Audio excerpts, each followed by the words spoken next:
32 questions. Okay. Of them, 35 are multiple choice. 7 are graphing or open-ended. I think there's 4 of your multiple choice are calculator. The rest is non-calc. So I'm going to go through the packet and do like a couple of refreshers on some of the topics. We'll talk about like what formulas you need to know for these kinds of things. Okay, you guys, I'm not going to talk over you the whole time. Shh. On this first page, so it goes obviously way back to the beginning of the school year to where we're doing midpoint, distance, graphing, all that stuff. So you need to know your midpoint and your distance formulas. Those are 2 formulas you need to know, okay? As a refresher, midpoint is x1 plus x2 over 2, comma, y1 plus y2 over 2. And distance is the square root of x2 minus x1 squared plus y2 minus y1 squared.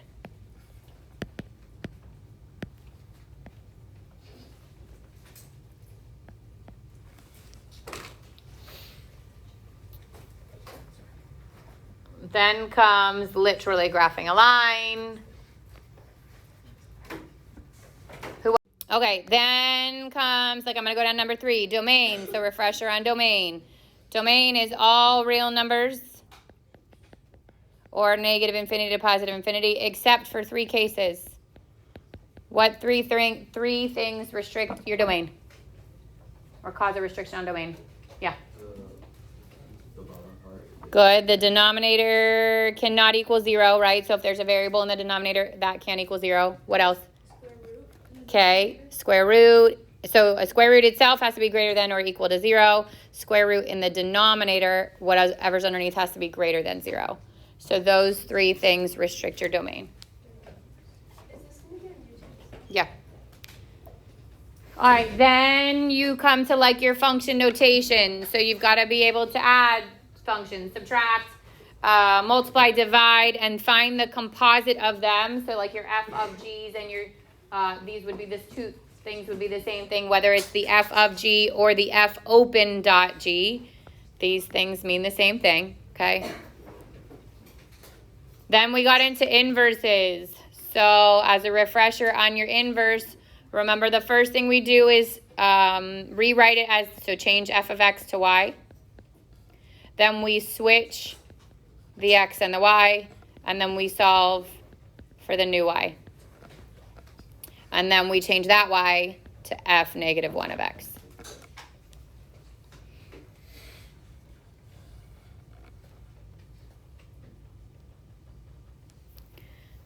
Then came your circles. So for the equation of, the standard equation of a circle, it is x minus h squared plus y minus k squared equals r squared. hk is your center. And r is your radius.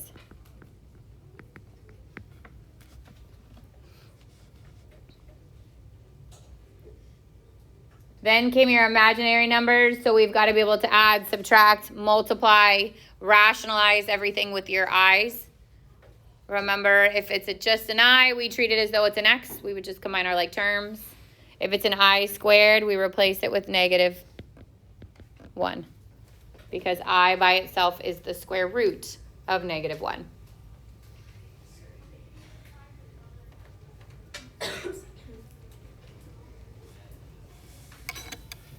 All right, so at the top, like this is still our i's. We're rationalizing there. You have to multiply by the conjugate, which is the opposite of the bottom. Then we got to quadratics. So this is where chapter 2 started. This is 2-1, okay, chapter 2. And these were all your parabolas. So our max and min is determined by our x squared being positive or negative. If it's a positive x squared, it opens up. So it would have a min, and the min is the k value of your vertex. If it's a negative x squared, then it opens down, and there's a max. And it's also the k value of your vertex. So that can be found two ways. One is put it into standard form using complete the square. I wouldn't recommend it if you don't have to do it. The other way is to find the vertex. We do negative b over 2a, and then that's the h coordinate or the x coordinate of your vertex, and then plug it back in to get the y, which is the k coordinate. So that would give you your max or your min.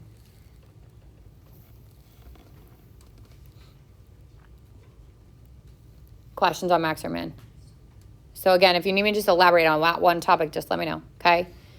12 is your leading coefficient test. So remember, your leading coefficient test is where you figure out your end behavior.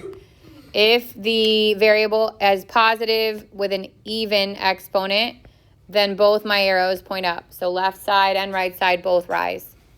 If it's a negative with an even exponent, they both fall. So falls left, rises right. If it's a negative x or positive x with an odd exponent, then it falls left and rises right. If it's a negative x with an odd exponent, then it rises left and falls right.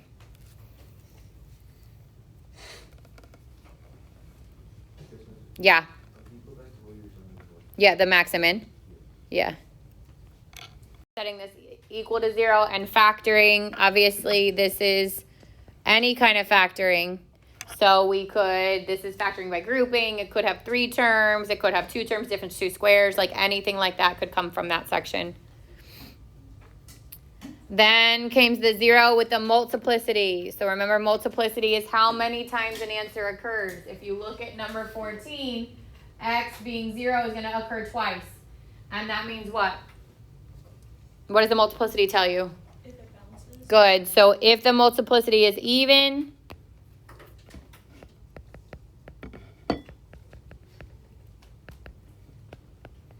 it bounces, and if it's odd, it crosses through.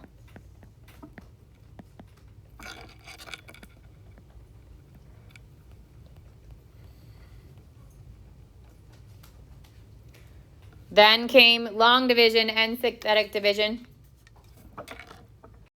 All right, long division and synthetic division came next. Then solve the problem given. That 5 is a 0. So something with number 17, this is where if you're given a 0, you're going to put that 0 on the outside of your synthetic division. You're going to put the rest of the polynomial inside. You're going to divide synthetically, and we expect to have a 0 at the end.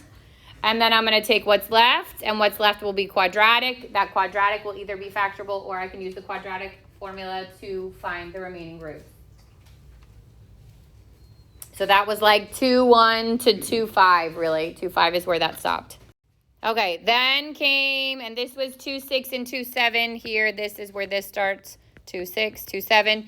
This is all the stuff related to your rational functions. So vertical asymptotes, horizontal asymptotes, slant asymptotes, zeros, all that stuff. So vertical asymptotes come from our denominator. We set the denominator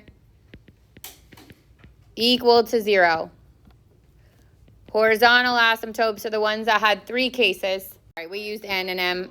The exponent in the top would be your n. For numerator, add the exponent in the bottom, m. So if n is greater than m, then there's no horizontal asymptote.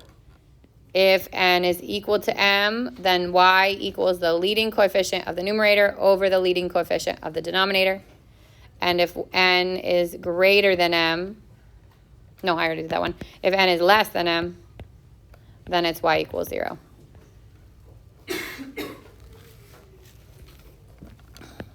Then we had slant asymptote, and slant is if n is 1 more than m. And we divide and ignore the remainder.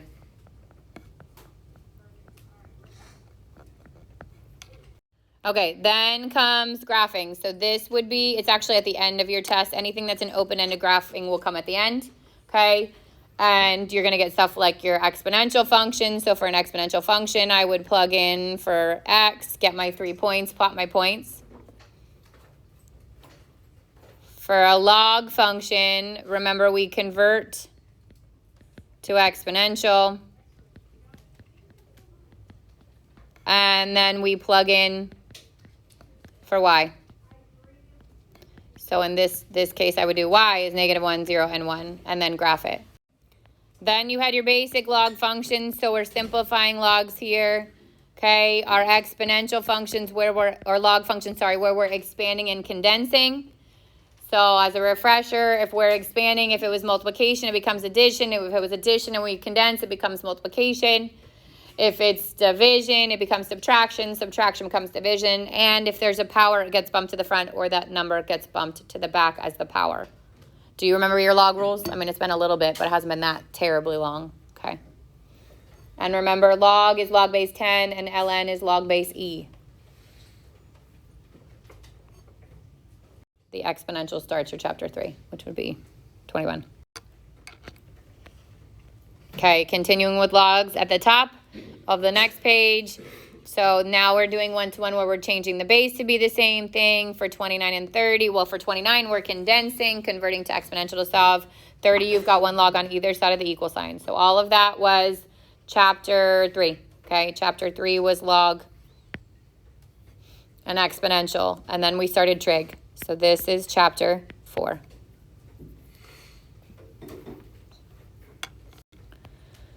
All right, so the good news is at this point you probably know your unit circle, but also I will give it to you. So your reference sheet is going to have the unit circle. It's going to have your double angles. It's going to have your half angles. It's going to have the blue box. So it's got all that stuff.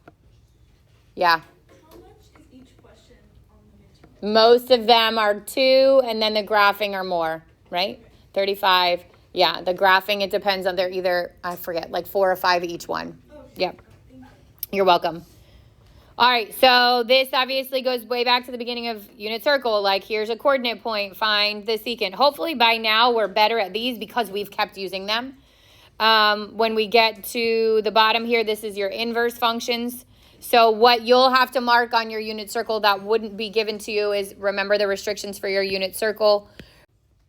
Sine and tangent, we use the right. So we use this for sine, -1, cosine, -1. And we go from negative pi over 2 to positive pi over 2. So that won't be, like the fourth quadrant adjustment won't be on your unit circle. You'll have to know to do that. But then for cosine, we use the top and we use the natural unit circle. So top, we use cosine.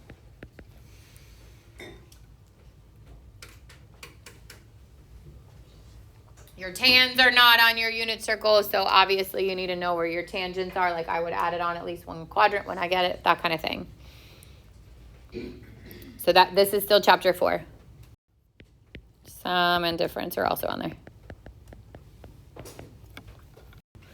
Okay, then we got to sum and difference. So this is sum and difference. I think that's also on. So these hopefully are a little bit fresher. This is what we just finished, right? This is chapter 5, sum and difference. And then goes back to the graphing. So these are graphing transformations. This is chapter 1 if you need to go back to those notes. But we've, again, done them a bunch of times, so hopefully we remember what they are. If there's a negative on the front, it's a reflection. If there's a number bigger than 1 on the front, it's a vertical stretch. If it's in between 0 and 1, it's a vertical shrink. Inside the parentheses is horizontal. If I add, I go left. If I subtract, I go right. And then outside the parentheses or the square root, whatever, is a vertical shift up or down. So these would be transformations graphs. Like they don't have to be perfectly graphed. They just have to be like transformed so that at least the 1 point is accurate. And then comes cubic. So still transformations for 45. And then these are your sine, cosine, tangent curves. So we've got to know how to graph sine.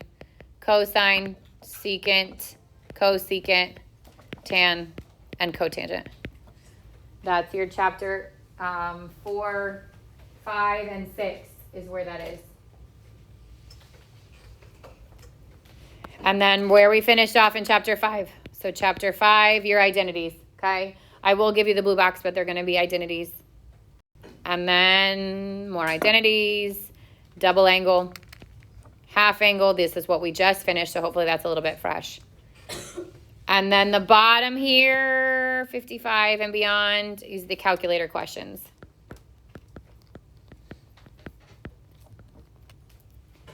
So you've got some from chapter 3, like your exponentials from chapter 3. You've got some from chapter 4, your right triangle trig is chapter 4. And then you've got your inverse and your regular trig functions of an angle using the calculator. Questions for me as far as expectations go, or overall questions on your test? So I'm going to let you work on the packet. You've got 20 minutes to work on the packet today. Again, if you're mu alpha theta and you want to sit with somebody and help them out, then I will count this as tutoring hours, okay? And then, so if you're exempt and you're mu alpha theta, obviously. And then tomorrow we'll work on the packet. And then on Monday we'll come in. The goal would be to be finished with your packet on Monday so that I could go over questions on Monday. And then I have a couple other things that we can do for extra review. And then I'll send you away with optional extra review for the weekend so that if you're on the border and you're really trying to use this to help push you over, you can be prepared enough to do it. Like, people have done well on this. People tank this test because people don't care and they don't come in prepared. But also people have done well on this test. Yeah.